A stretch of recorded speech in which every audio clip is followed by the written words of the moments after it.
All right, what's going on, guys? I hope you're having a really, really good end of your day, winding down, getting ready to go to sleep. Um, I'm doing my third stream of the day because I want to, like I said, I wanted to continue to get a little bit more consistent in getting. Oh, I look a little older. Yeah, that light is kind of. Ooh, or maybe it's just the I got a glow to me today. I don't know what that is. But anyways, well, it was good, Killer. Thank you for asking. The gym was good. I'm just now getting back and settling down just a little bit. So we're going to. Oh, you know what? I realized what I did wrong. Hold on 1 second, my friends. Um, do I want to make that desktop audio? I think that's what I want. Yeah. So tonight we're gonna talk a little bit about some of the. Actually, let me wait till I say it because I want to be focused. I want to be focused whenever I'm speaking on this. 'Cause I'm gonna have to say it with chest. It's gonna upset a lot of people, but it is what it is. All right, let me turn that down just a little bit. Have a little background. I didn't mean to go to zero.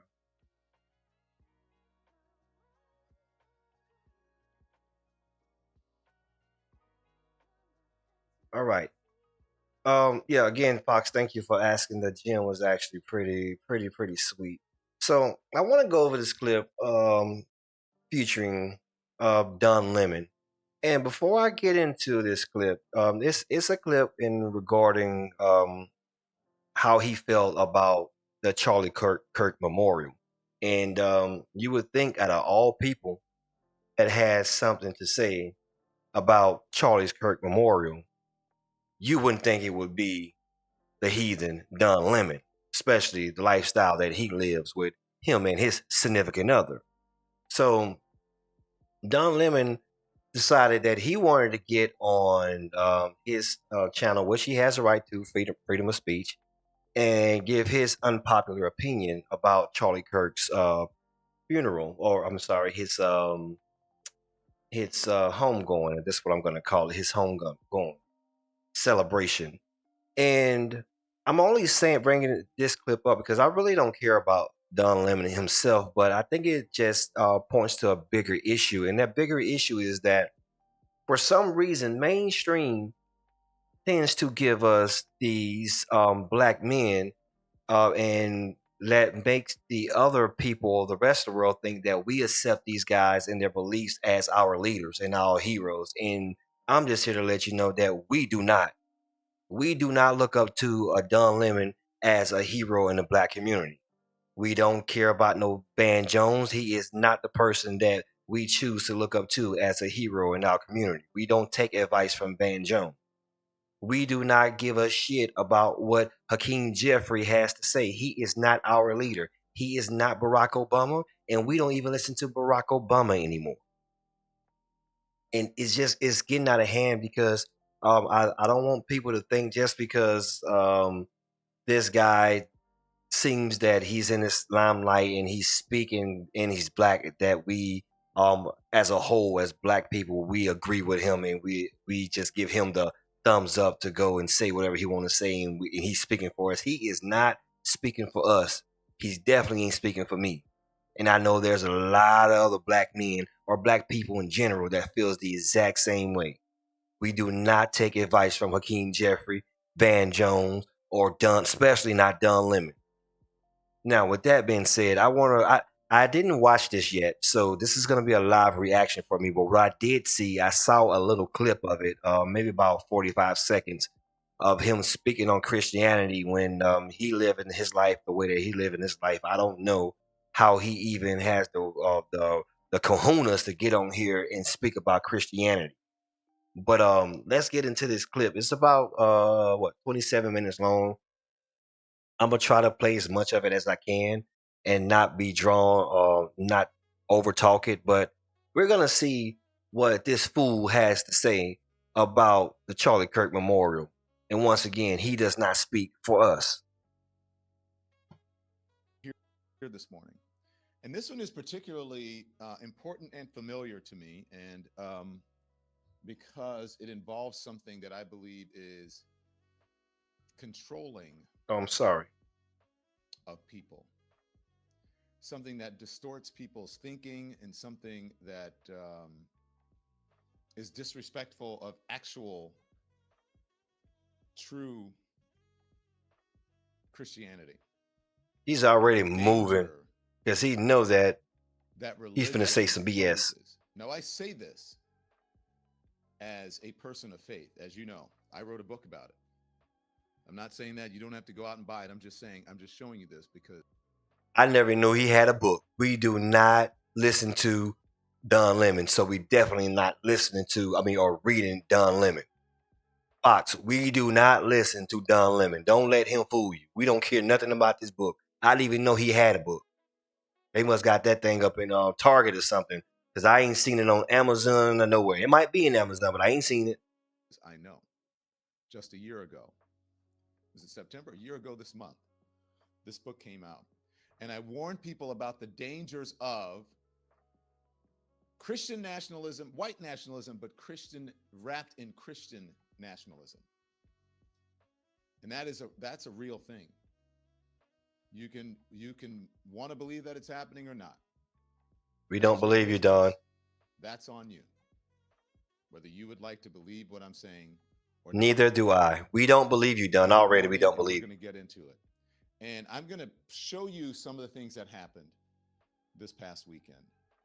See, this is where like people like him, they're overzealous and they think they're smarter than what they are. Brother, it was broadcast to millions and millions and millions of people. There was 300,000 plus people there in the inside the building or around that area. You're not gonna tell us anything other than what we saw. But he thinks that he's gonna be the person to come on here and tell us something other than what we saw.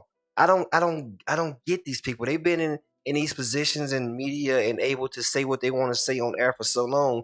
They forget that we don't trust what you're saying. Like we didn't watch we Killer, didn't we watch this memorial together? I'm pretty sure we watched this memorial together, but he's gonna get on here and tell us what we saw. So let's see what he has to say. But this is something that I need to say because I think it's very important, especially for my country and for anyone of faith, regardless of whatever your faith is. Whatever it is, I want to talk to you about sanctified power and what Charlie Kirk's memorial revealed about America. That's what I want to talk about. Let me guess before he said it was a Klan rally. They were celebrating the oppression of black people. They were celebrating white nationalism. Let me hear it. I think I got his talking points out, but let me just let him get it out. And I'm going to talk to you, and this is on page 70. We don't care about this book, Don. I went back and I read it, and I was a little bit late this morning with my producers because I've been thinking about this all night, and I was writing, and I said, do I want to do this? Do I want to write it as a Substack? What do I want to do? So let me just tell you, this is the pretext to what I'm about to tell you. True freedom of religion. I don't want to listen to no excerpts from your book, Don. Come on, I don't know if I'm going to be able to get through this one. I don't want to listen to Don sit here and read us no bedtime stories from his book. I don't want to hear it. But I guess this is what I signed up when I decided to take on this topic today. So bear with me. Come on, Mr. Lemonade. Support democracy, foster mutual understanding, and encourage critical thinking. You guys with me? True advocates of religion, of freedom of religion, would advocate for enlightenment, education, and open-hearted dialogue, respectful conversations among people who disagree without judging or jockeying for power. Or unaliving them. See where I'm going? True freedom of religion is possible only if we honor the absolute separation of church and state. Remember I said the impetus of this book that I said on every single time I had to promote it or talk about it was the blurring or the erasing of the line between state and church. Oh.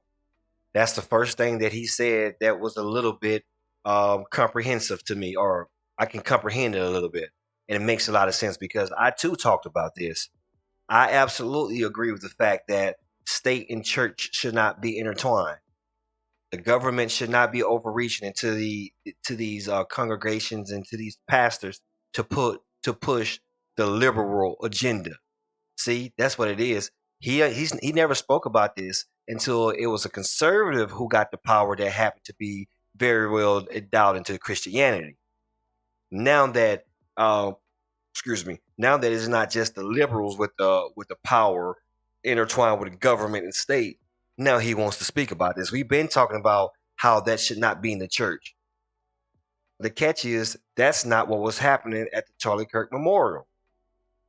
Whenever you eulogize, or sorry, not eulogize, whenever you're going to a memorial and you giving your farewell to a person, it's typically done in a church. So I don't. He's gonna try to mix this up to be something other than what it is. We're not gonna fall for it, Don. What you wanted him to do it at a movie theater or something? Nah, I already know where he's going towards it. Not falling for it. And that's what religious nationalists were doing. And many of them white nationalists wrapped in it's white nationalism wrapped in religious nationalism. I told you.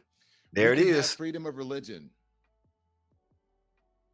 or we can have a Christian nation. We can't have both. Evangelicals know He's this, boring. and it's clear which side of the narthex they're on. Even evangelical zealots preach freedom of religion and practice oppression. They're taking a familiar page from the time-worn authoritarian playbook. It's not about faith, it's about control. Get into people's heads. Are you listening? I hope you're with me. Because if you didn't go to church yesterday, we're about to go. Did you Get go into to church people's heads yesterday? by way of their hearts. Swaddle the loss of liberty in religious dogma, and then use faith communities to mobilize voters and codify oppression into law. Religion does a great job of teaching people to suspend their disbelief and submit themselves to a higher power. If the higher power were a benevolent God, that would be nice. But in this case, we're talking about ruthless, self-dealing men who use God's name for personal gain, promising salvation and pitching nostalgia for a Christian nation that never existed. Right-wing power mongers conflate religious zeal. Does anybody know what he just said? I don't know what Don think he just said because he's not telling us nothing new. The only thing he said that made sense was the very first line that he made about separating church and state. He's not telling us nothing new. We've been saying this. Ah, done. Patriotism. Then conflate patriotism with nationalism. And the effect is powerful enough to break the sacred Oh, bonds come on. I of don't want to family. listen The to him read charismatic a whole wannabe chapter out of his despot book. as their front man.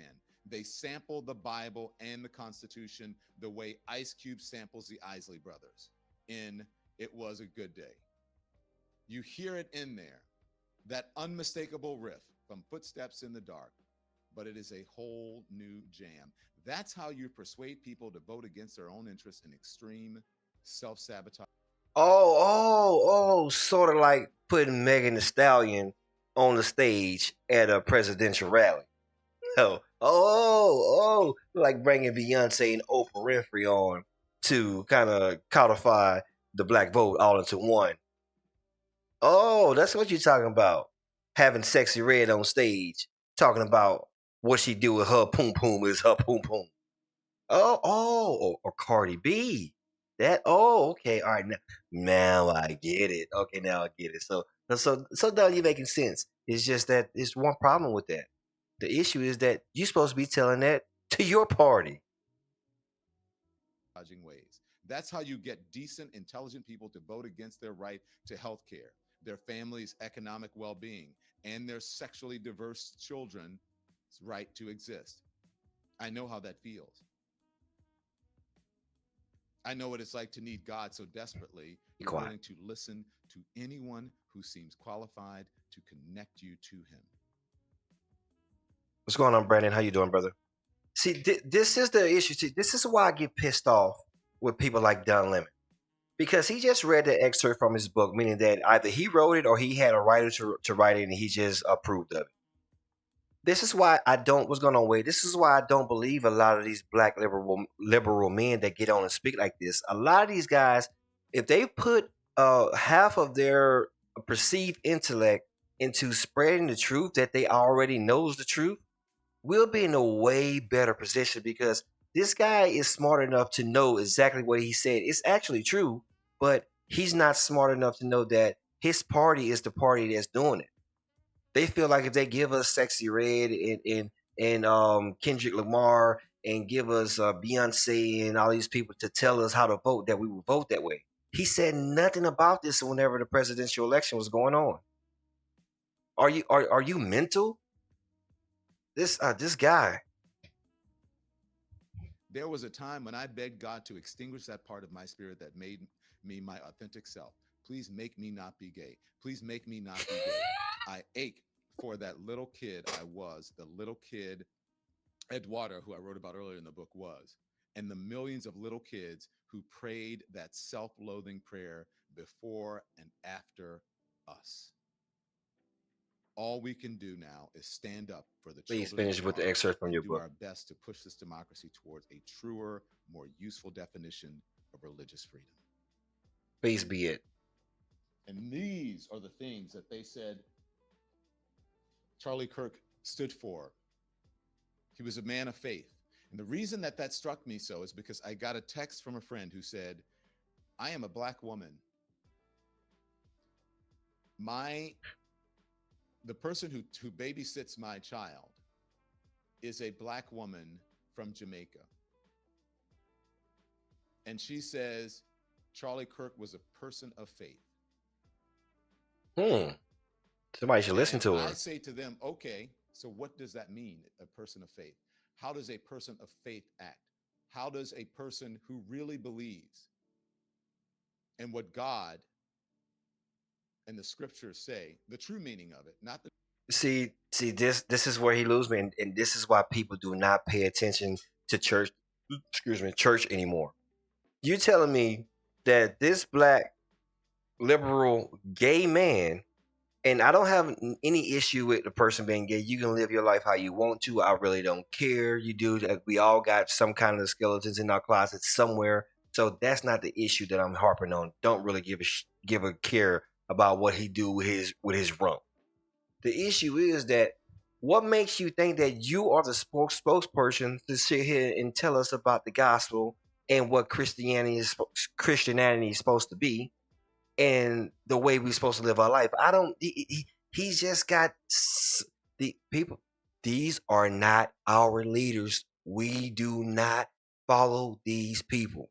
I'm gonna say that again. I'm gonna probably say it 100 more times to watch this damn live. We do not look up to Don Lemon, and specifically because of stuff like this. He should have just left this one alone. This is not a topic that he should have hit on. They should have left that for somebody else that was a little bit more towards the middle, because he was the wrong person for this message. The wrong person. Distorted meaning. How would they treat the least of these? So what I say now is that what happened in Arizona this weekend was not just a memorial. It was something else entirely. People will tell you that it is about grief. It was about grief, about honoring a man's life. That's what a memorial is, Don. On the surface, maybe it looked like that. You want to know why it looked like that? Because that's what it was. Tens of thousands gathered. The music swelled. I'm sure you. No. My friend. No. Hundreds of thousands gathered. Hundreds of thousands gathered. Hundreds. Millions watched. Let's get that right. Some of you saw it. I just saw some of the sound bites. There were prayers and tears and moments of silence. That's what happens at a memorial. I stayed long enough for the little bit that I could stay. And then I said, you know what, I'm out. Yeah. If you listen. When the devil's in the church and he feel that Holy Ghost, and I'm not gonna sit here and act like I'm a big a church goer. I haven't been to church in a long, long time, so don't get me wrong. Don't take this wrong. But he's sitting here saying that he had to leave midway or early on. Yeah, that's what heathens have to do. Whenever you in area around good folk and good spirits, your spirit's not gonna want to be there because you want to go do something nasty or dirty. Listen long enough Heathen. and close enough, if you stayed long enough and you listen close enough, you could feel the ground shifting beneath you, because that wasn't What's just going on, about a Ricky man, and God. This was Joseph? about a movement claiming divine permission to rule. Can I get a witness? No, And you don't got a all the witness. You sound don't have a bites witness. and the words used will tell you, will reveal to you exactly what I said. It was a revival meeting wrapped in a memorial. I'm from the South, Southern Baptist, went to Catholic school. You know what a revival It meeting it is, didn't do right? you any good. That is the holiest of holiest of Mm-hmm. holy rollers having a revival. Let the church say amen. It was a revival meeting wrapped in a memorial, a political rally dressed as church. And by the end of the night, See, I don't like that. The only person that said anything that was in reference to anything political was the president. No one else spoke anything about any political views at this memorial. Nobody spoke about that. But he'll take that, he'll cut it down, he'll put this lie out, and he thinks that we are going to watch this and believe it just because he said it, not realizing that you are not our spokesperson. We don't believe what you say.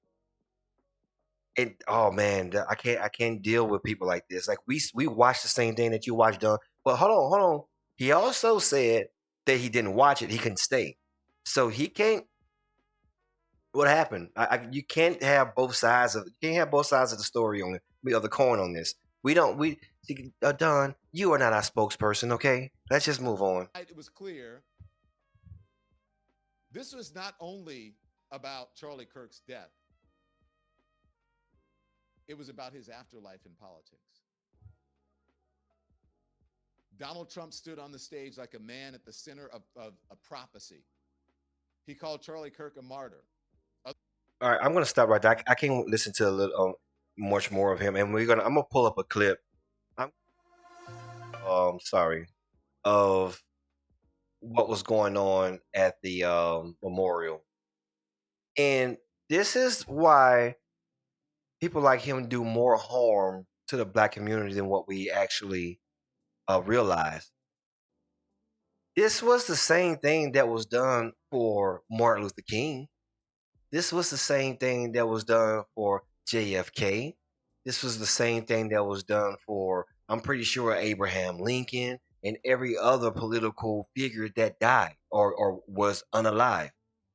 So why is the fact that this was done for Charlie Kirk such a big issue?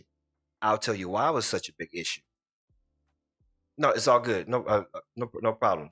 I'm gonna tell you why it was such a big issue. It was such a big issue because they don't like the influence that Charlie Kirk actually had. If you think about it, modern time, especially for people of our age or maybe my age, probably a little bit older than you guys or younger, anybody anywhere from the 90s on up to now, Charlie Kirk probably was one of the most influential, besides Donald Trump, political figures in modern time. Even more so than Barack Obama. Barack Obama was the first one. What's going on, White? So how you doing, brother? How you been? I hope you're having a good one. Barack Obama was probably the first one, and don't get me wrong, he is not our leader either. Just because at that time I thought he was going to be the revolution for us, but he ended up being nothing. I'm not gonna say nothing, but he wasn't what we thought he was going to be. So I'm just man enough to say it. But if you think about it, over the last 15, 20 years, we haven't had anybody with them with as much influence as Donald Trump and Charlie Kirk. Let's think about it. Now we're talking about Candace Owens again. We're talking about Scott Jennings. We're talking about Tucker Carlson, Pierce Morgan. I'm not a big follower of Pierce Morgan. I watch him, and he has some things about him that I don't like as well. But yeah, like they have massive influence. Even Andrew Tate has more influence than somebody like Don Lemon. He has twice as much influence. So now I'm gonna pull up what actually happened at Charlie Kirk Memorial.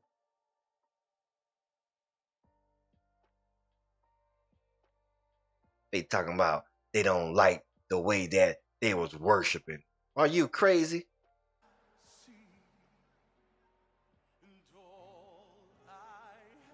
This was 7 hours long. I don't want to watch 7 hours of this. Trying to find some of the clips that was some of the best ones.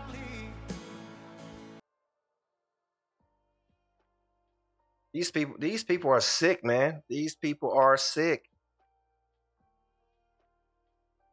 Uh-oh. Wrong one. There we go.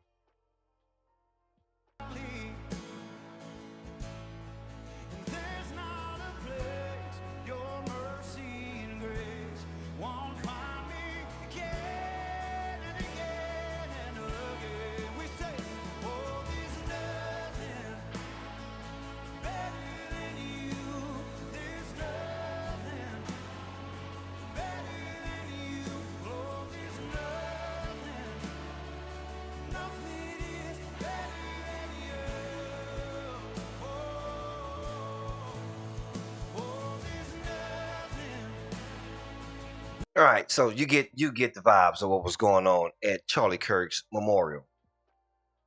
Man, I don't get this guy. So I just felt compelled that I had to come on here and I had to speak about that because if we do not make it known to our fellow Americans, which are white people and black people and Asians and Jewish people, you guys, we are all each other's people. So yes, they're trying to divide us, but we're not gonna fall forward. We have to get on here, and I'm gonna do my part as an African American and let you guys know that despite what the media is trying to push and who they're trying to push, those are not our spokesmen, and we do not follow them. And I'm gonna end the stream off right there.